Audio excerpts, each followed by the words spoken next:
Ja, vi har altid følt, I var noget specielt. Sådan er det. Så den her, den går ud til det bedste radiolytter i den her nation. En hilsen fra The Voice On på Danmarks hitstation. Yeah! Når jeg kigger mig i spejlet, er jeg altid halvfed. Tænk, at man kan være så doven. Jeg har kun kærlighed for store bøffer og hvidløgsbrød, når jeg griller på mit landsted. På den anden side i Hillerød og fortæller bankrådgiveren om, hvordan tandlægen høstede. Når Chris og Heino lavede huller i tænderne. Jo, vi har aldrig vidst, hvordan hatten skulle sidde. Er du i tvivl, kan du for eksempel tjekke Heino H's lejlighed. Der stinker fandme både af gammel ged og armsved. God damn, hvor vi har gabt.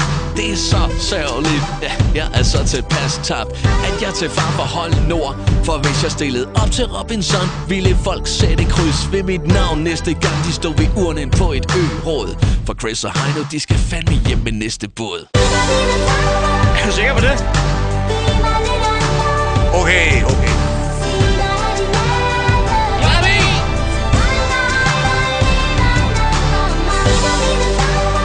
Er du sikker? Okay.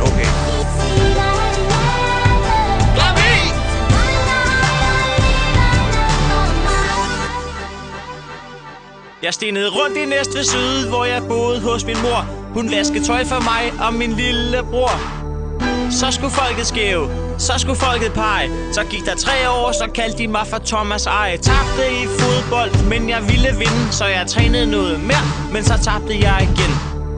Søgte arbejde dag ind og dag ud, og i 2 måneder havde jeg deltidsjob som postbud. Kongens fod banker på min dør, nu vil de have snakken, så jeg gør som Tommy Sebak og flytter ud på bakken. Jeg har ingen fremtid, jeg har ingen bens. Skylder meget i skat, og jeg gider ikke betale licens. Mens jeg sidder her, lomme filosoferer.